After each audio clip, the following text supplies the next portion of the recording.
Hello, everyone, and welcome back to the Cisco Optics Podcast, where we talk about pluggable optics for networks. Multi-modeFiber has been the workhorse for fiber optic communication within a data center for years, as well as a choice for Ethernet backbones in office buildings. It has a rich history that goes all the way back to the first optical fiber standards when 100 megabits per second was a huge data rate. Anybody remember those days? This is episode 52, and we begin a new conversation with Hao Dong, Market Technology Development Manager for Corning's optical communications business. We begin with his start in semiconductor lasers for telecom before switching to fiber lasers.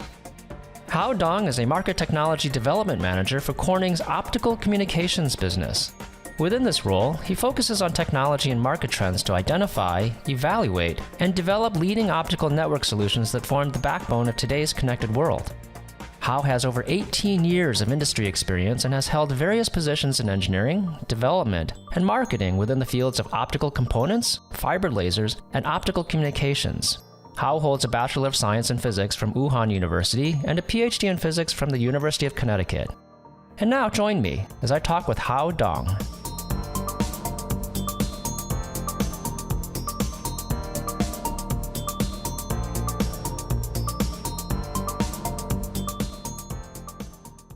Hey, Hao, how are you doing today? Yeah, I'm good. How are you, Pat? Good, thanks. So thanks for joining us. I know you're very busy. I'd like to start just hearing you tell us about your journey in optics, how you got into it, what you had been working on, what you're doing lately, anywhere you'd like to start. Yeah, sure, of course. I actually started working in the industry.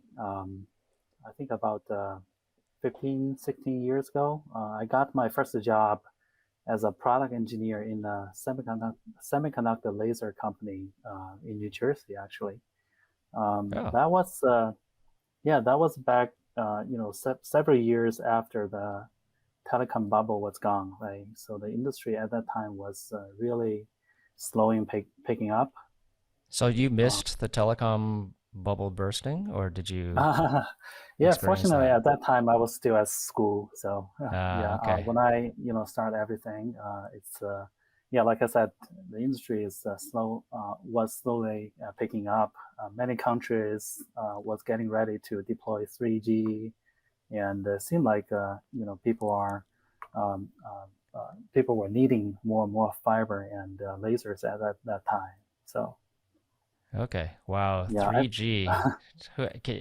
Who can remember that's that right. was once the hot new thing?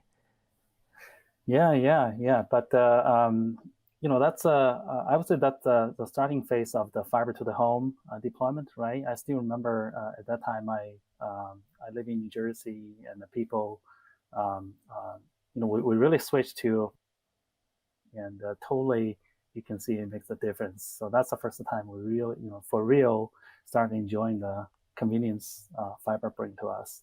Yeah. So work-wise, like I said, I was happy. I choose the telecom industry as my starting as my first job. I working for the semiconductor laser company. At that time, we were making a 10G EML and TOSA. My job at that time was really working in the floor and very technical, working with the technicians and engineerings, troubleshooting any possible optical issues we came across almost on a daily basis, right? So you were doing the actual fabrication on site of the semiconductor, or did you have like yes. Mhm. Go ahead. Yeah. At that time, this the company, I think basically we did a two part of the work. One is to use the MOCVD to grow the chips, and then packaging the chip together. We call it the front end and back end, right? You know the difference. Actually, no. Explain that to me, please. Yeah, I think for the chip making, by basically you grow the materials starting from the chemicals, right? That's what we call it the front end. And when you have the chip, you need to go through a lot of testing and environment process, right? And then eventually you make the selection and the package everything together into the diodes, the packaging stage, that's I think we call it the back end. Okay, so the front end is what happens first, the actual fabrication of the semiconductor, and then you have to put it into what, some kind of substrate, wire bonds, I'm guessing. Exactly. Yeah. Okay. I think it's called the chip on the um, um, chip on the base, or chip on the sub mount. Yeah. Okay. Yeah. Okay, so that's all front end, Uh-huh. and then back end And is then the and then as you can imagine, when you got the chip, when you package the optics together into the diode, you still have to go through a lot of the testing, and the testing is it could be very lengthy and a complicated the process, right? Sorry, does the So packaging include fiber attach? Fiber coupling? yes, yeah, it involves a lot of fiber alignment. Because Okay. if you imagine when you have the chip, uh, uh, if you have the chip, and then eventually your job is to launch the light out of the from the semiconductor laser Mm-hmm. and launch the fiber into the fiber, right? There will be a isolator in there to make sure there is no back reflection. Mm-hmm. And also you need to make sure you have the you have the lens system to collimate the light, right? And the Mm-hmm. final stage is to working on to basically to work on the alignment to make sure you have a higher alignment efficiency, which is also very important. And that's all actively aligned, I'm guessing, where you have to measure the power and tweak as you're optimizing the power.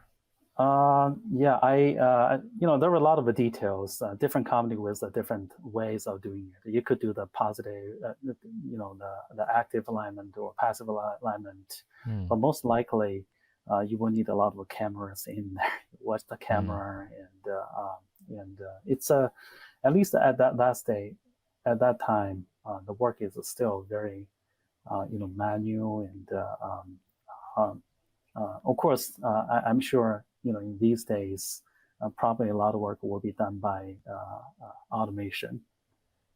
Yeah, yeah, but at that time it was like, yeah, I also remember at that time it was very manual, very complicated, because it was a young industry, right? So the Exactly. automation uh, hadn't really been developed yet for that particular Right. process, right? Yeah. Exactly. So yeah, Okay. that was my first job. It's Oh, uh, sorry, I interrupted you before you got to the back end. So, right. Right. Um, s- yeah. So as you can imagine, there is a lot of testing work to do, and as a product engineer, I also did a lot of testing. hmm, So like I said, that was my first job. I really enjoy the learning from the work. I hmm. learned the LabVIEW program myself. So once you LabVIEw? yeah, LabVIEW Yeah, program yeah. back Oh, I then. love LabVIEW. Yeah. Yeah, when you have have some idea, yeah, think about to put everything together, hooked up those equipment, write the LabVIEW program, Hmm. make it happen, right? So that was really satisfying for me. Yeah, yeah. I can totally Um, relate. yeah, so that's how I end up in the telecom industry. But after several years, I switched to another company. Basically, it was kind of like a 180 turn. I started working Hmm. on the fiber laser, so it's totally non-telecom, even though it's still fiber based. Um, yeah, so And this was a high power fiber laser. I saw in your LinkedIn it yeah. was kilowatt Uh-huh. single mode. Yeah, exactly. It was a kilowatt single mode CW laser. As you can imagine, it's not pulse. If it's pulsed laser, I think the kilowatt.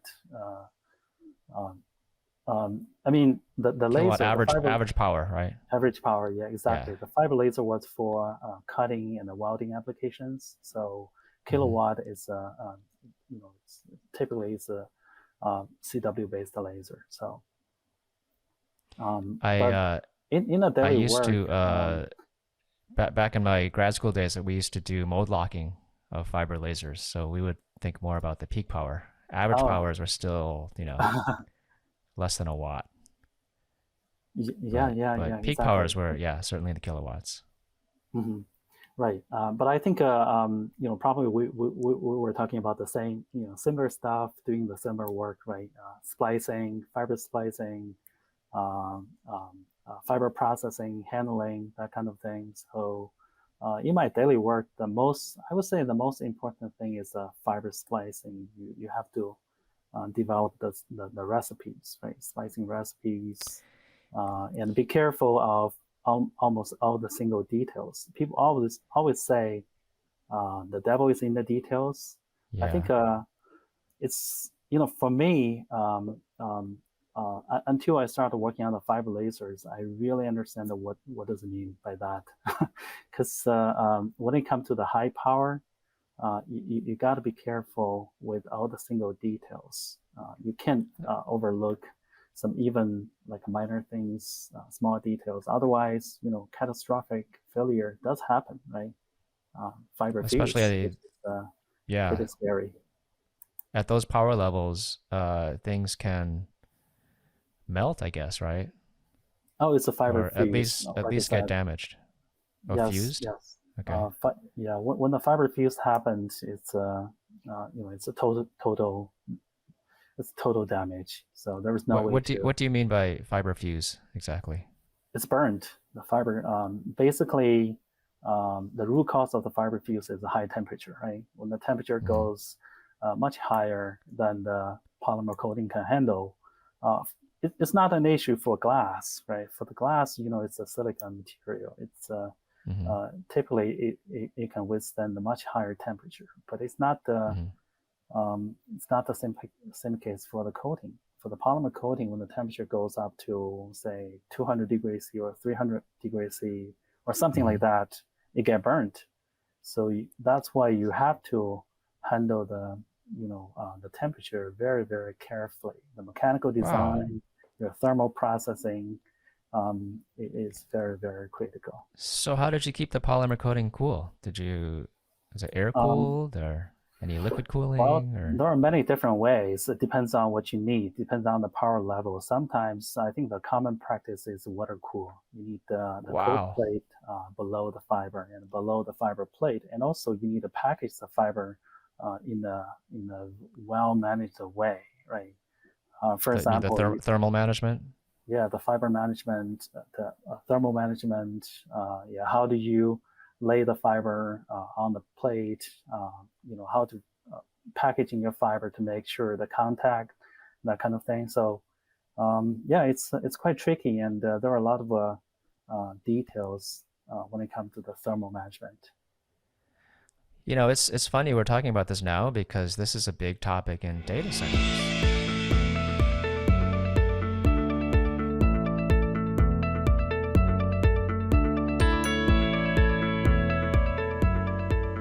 That was the first part of my new conversation with Hao Dong. Next time, we'll get into both single-mode and multi-mode fiber. We have a new website. It's optics.podcastpage.io. You can either listen there or use the same podcast platform you've been using all along. Please subscribe. Better yet, leave a review, especially if you've been using Apple Podcast. Remember, we're part of the Cisco Podcast Network where you can find other great Cisco podcasts too. We also have educational videos on YouTube. Just go to youtube.com and search on Cisco Optics. Thank you for listening. This is Pat Chow, Product Manager at Cisco Optics. The next episode is part 2 of my conversation with Hao Dong. Until next time.